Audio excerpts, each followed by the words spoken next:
the only standard that you can set is you. Yeah, that's so true. And then, okay, actually we have some Q&A, and guys, you can directly ask to Dina. Actually, it's fine. Just turn on your speaker, and we can answer that question from you, and then question from Slido, I think. Maybe Anggun can help me to present Q&A. Okay. So, Dina want to answer this one first, or from audience, from all of you guys want to ask first? How? Okay. Which one? Should I answer how to ask a professor for LOA? Yes. Yeah, of course. This is from other, actually, from participant. Yep. Okay. Okay. So, how to ask a professor for a letter of acceptance? How to contact them? Good questions. I will show you. I have prepared my email. Moment. I forgot. Moment. Give me a moment.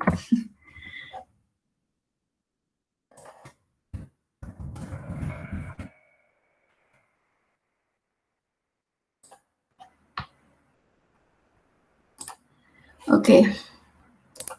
I probably will share again. Will share my screen again because I need to show something.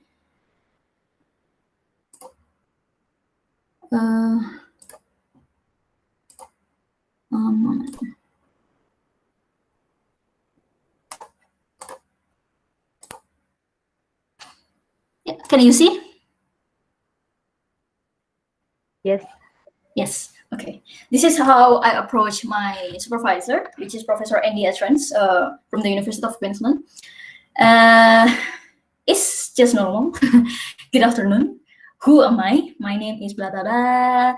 I'm from Indonesia. I obtained my master in where and where. I'm interested in the topic. I attach my curriculum vitae and also motivation letter.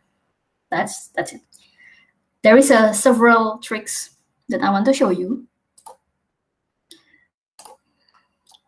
If you want, I can send you my motivation letter and my CV if you want. That is actually, yeah, I have a key. So when you, I don't like this. All right. So when you actually want to approach a professor, first thing you must be sure is what is the PhD topic that you are most interested at.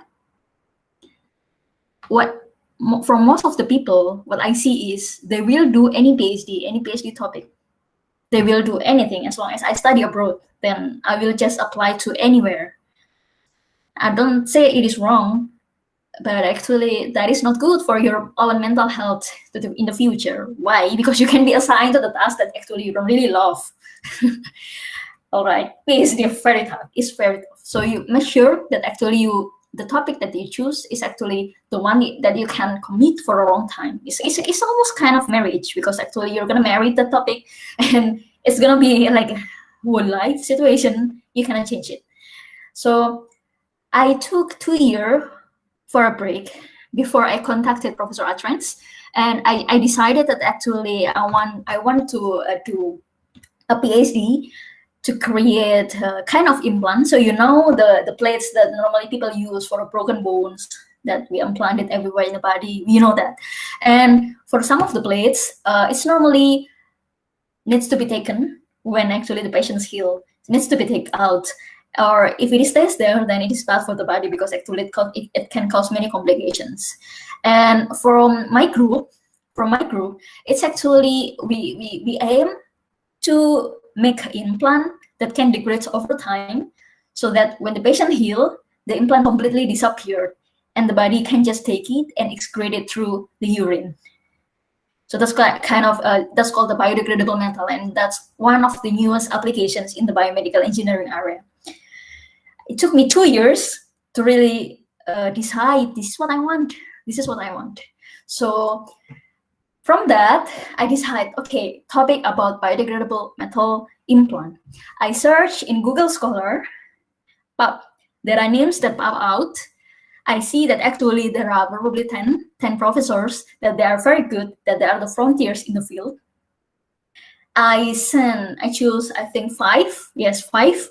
It was 4 in Australia, 1 in Canada. I sent all of them emails. 3 of them replied and accepted me as a PhD student. And what is the key? Of course, it is not a random process. I did a research. So I did a research. I really looked through all of their papers. I really looked through all the papers. I make sure that actually the time that they spend to read my applications is not a waste. How do they see that? Because actually they see that the way I write my essay is actually, it's well researched. I've prepared that since a long time. It's actually, I really did research. I really did try to get to know them. So, I mean, like, if somebody tried to get to know you in a very serious way and send you an email, of course, if you're a professor, you will reply eventually, right? So that's how actually to attract the attention of the professors. That's how to get the best reply. How prepare the essay as good as possible. I will try to share screen again. A moment.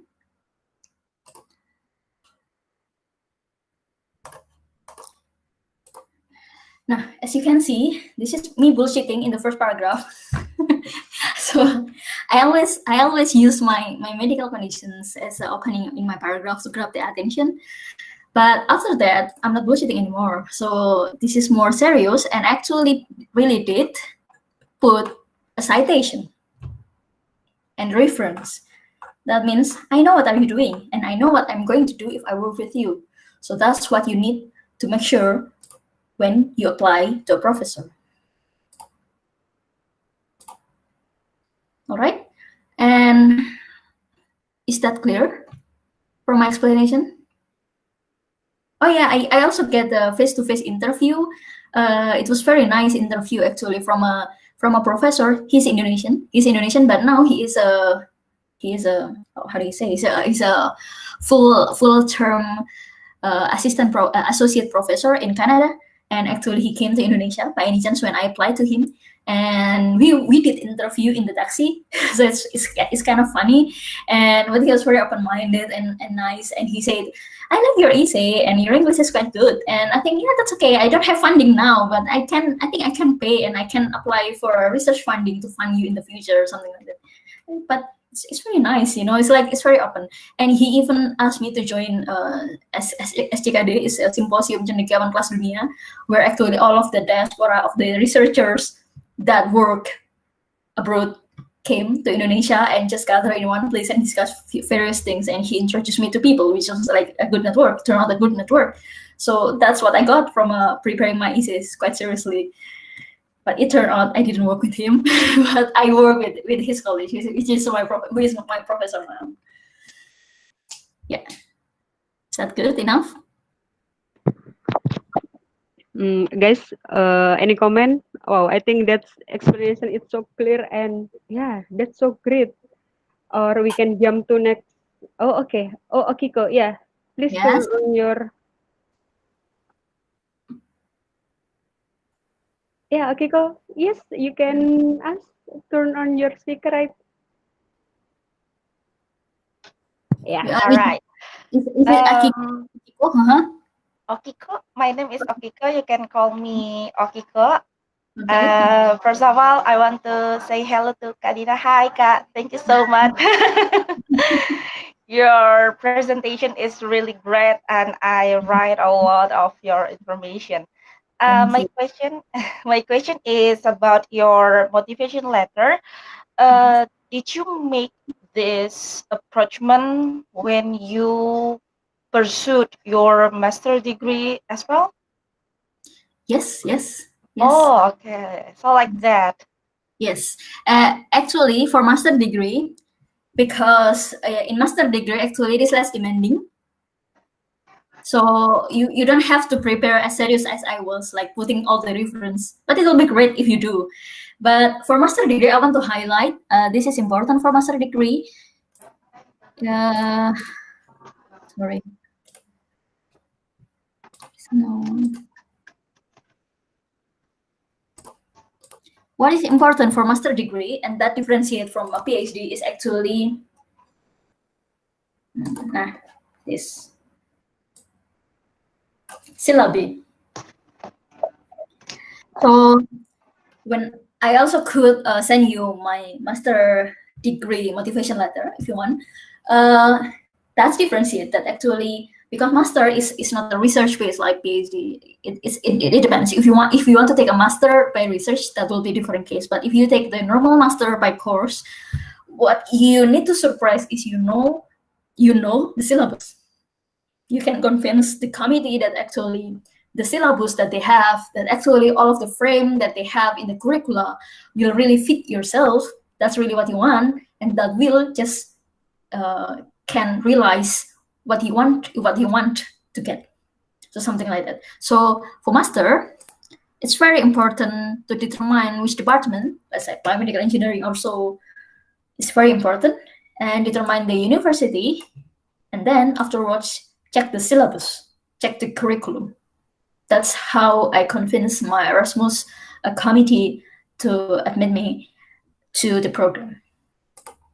So that's the difference. But master, I have to admit that master motivation letter is way more personal than PhD. But don't bullshitting too much. Just one paragraph. Tell about yourself, just one paragraph. And the next one, you must just focus into the material, into the curriculum, into the syllabus, into all of the research stuff that you want to do. And then at the end, also, don't forget to highlight your current achievement. And you have to convince the committee that you are a good fit for the position. All of the achievement, all of the experience that I have will just fit the holes that actually you are in. So Wow. So for master degree, the whole content of the essay is more personal, right? it's more personal. It's more personal. Oh, okay. I can send you my motivation, my master motivation letter. It is actually in my blog post as well. I want. I want to read. Wow, thank you so much, Karina. Okay.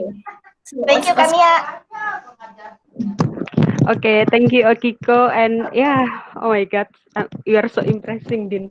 And then, so can we jump to next next question? I think. Sure. Okay, let's see. So this one. I want to answer the worth of Erasmus. It's very short answer.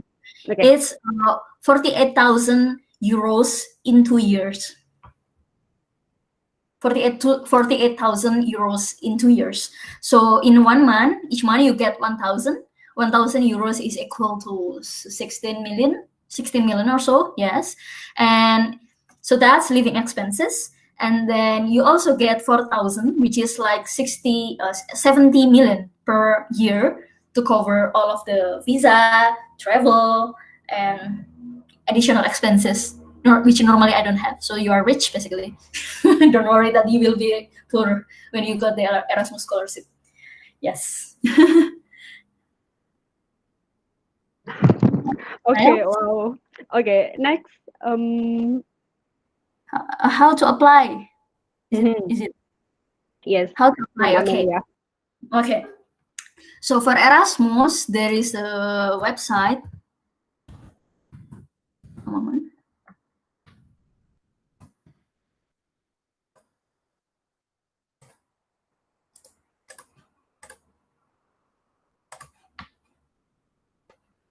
There is a website, and Erasmus. What you need to know about Erasmus is it's not only one thing. So you will be confused when you open the website. That's for true, because actually they offer so many programs.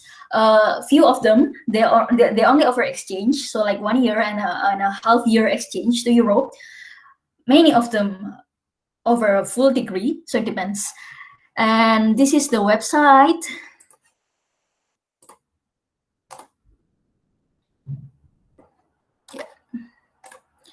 this is the website where you can apply for Erasmus. This is, for instance, this is the joint master degree.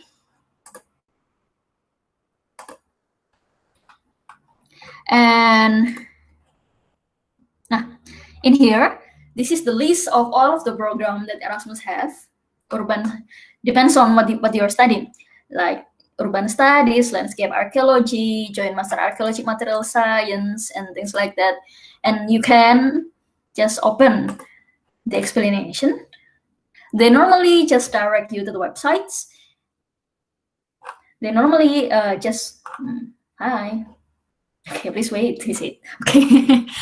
So let's say this is saying this is the partner. So Erasmus has the university as partner.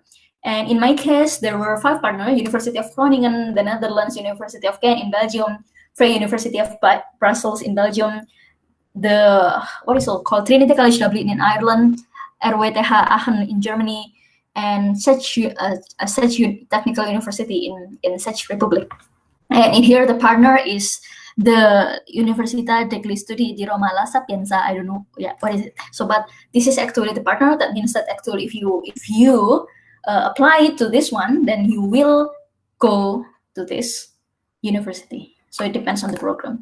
You can open them one by one, and depends on what you want to do. Let's say this is plant breeding, this is nanotechnology. So there are public health disaster. So there are so many programs that actually you can look for, and you can always send the application through our website. It's normally by email, only by email. So it's very simple application. No fee, no money at all to just join Erasmus. It's simple. Is that clear enough? And probably if you want to know how in detail, I have my blog, my old blog that I haven't opened for years, but you can read there the details about Erasmus and stuff. Yes. What is the next question? Okay, so maybe we can share your blog on WhatsApp group. Sure. I can also send you my motivation letter. Yes. Example of my CV if you want. Yes, I will share to other. Okay, so next question. May I apply for Erasmus scholarship with different degree background? Yes. If I had engineering degree as a bachelor, yet I would like to take business for master. Yes, but it is a little bit difficult to get the scholarship if you are not linear, honestly. Because the scholarship is highly competitive. For instance, in my batch, that was around 400 non-European students applied. They give only 8 scholarships. So it's very tight. And normally they also consider linearity as a factor. But doesn't mean that if you are not linear, then you will be rejected. Just try. What? Is there some sort of binding policy that my result to Erasmus scholarship to paying stop? I have to work on the country that we studied for. I don't understand the question. But so there are 2 categories for Erasmus. So category A and category B. And the category A is actually for non-European, which means that non-European is like if I'm from Indonesia and I'm not working or do any studies or research activities more than 12 consecutive months in Europe in the last 5 years, then I'm not considered as European.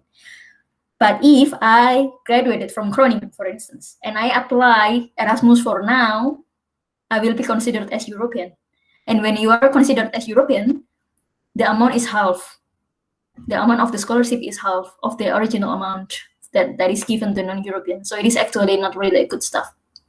I have a friend who is a Korean, and she did exchange in, I forgot, Sweden or something, which was about a year, and because of that she was considered as European, not non-European. So she cannot apply to category A. Instead, she applied to category B, which has a less amount of money. How do you make sure interviewer if you are the best candidate for Erasmus scholarship? It's hard to convince them. Yeah, it's hard to convince them. That's what I say. First, convince that actually you know what you want. So for my case, I convinced them that actually I really want to do a particular research for my master, as my thesis, as a master thesis, and that's how I convinced them how much I studied for the topic, and I also have some publications. Publications is a very important thing. Publications, a seminar, workshop, social activities, those are all important. So experience mainly in publications, research, competition that is related to the field will make a huge thing to be considered by the committee. So I think that's one of the most important thing. Is that clear? I hope it's clear. Do you have any reference on how to prepare the letter of recommendation? Okay. The letter of recommendation, many people actually ask from a professor, from a director, from somebody that is really high up there in heaven. I'm kidding. So, but not really know you. It's not really who don't really know you well, which is not good, because actually a recommendation is best given by the person knows you very well. In my case, that was my thesis supervisor, and also for my PhD, I also asked the recommendation from my direct supervisor, which is my dean in the faculty. So the person that knows you the best and can speak not ill about you, at least. Okay, how do you maintain your time until you got scholarship for master? And is it about time management? How did you maintain your time? Is it about time management?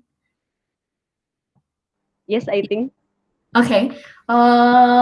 I actually not jump right away. I did my master right away after bachelor, but I took a 2.5 year break from master to PhD.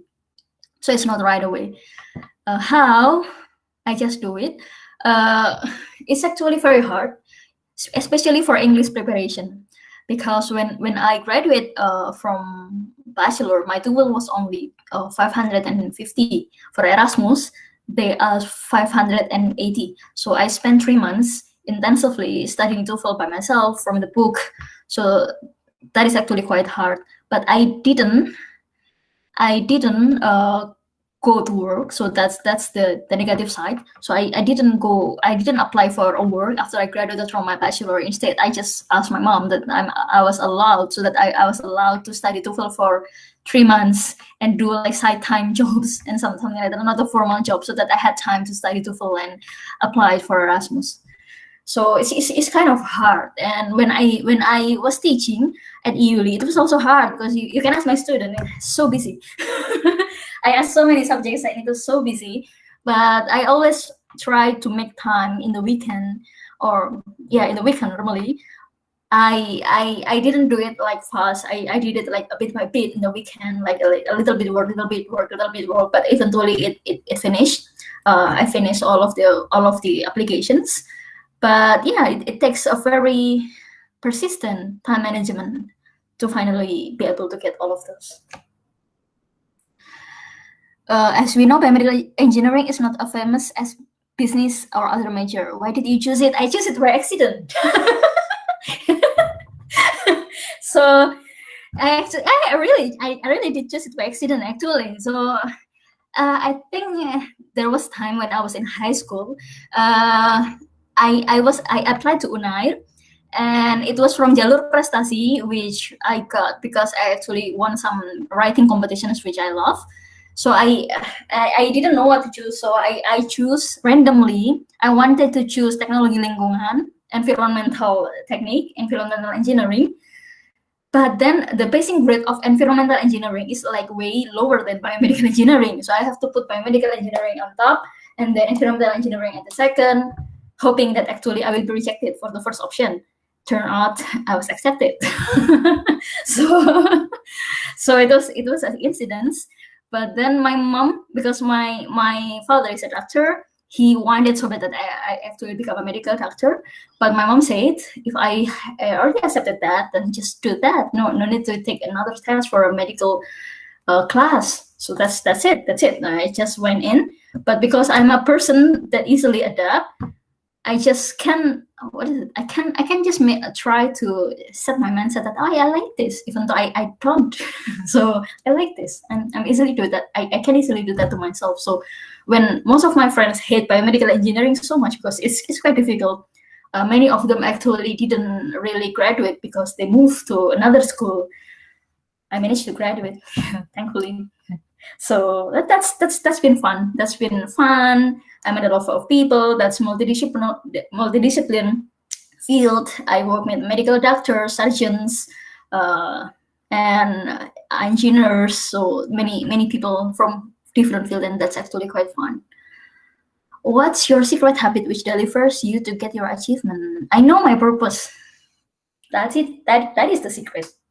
And I think that's the same answer for my housemates. So all of us here are 3 girls, almost the same age. We're all doing doctoral study at the University of Queensland. And when we ask what is actually our secret, it's actually to know your purpose. If you want to do PhD at the age of 26, 27, then you will. But know your purpose. That's the secret. If you don't know your purpose, if it is blur, if you don't know what to do, if it is not clear the path, then you don't know how to take steps. So first, know yourself, know what you want. How did you find your purpose? Sometimes I feel confused about it. Thank you. Yes, salat istikhara. Subhanallah. That's right.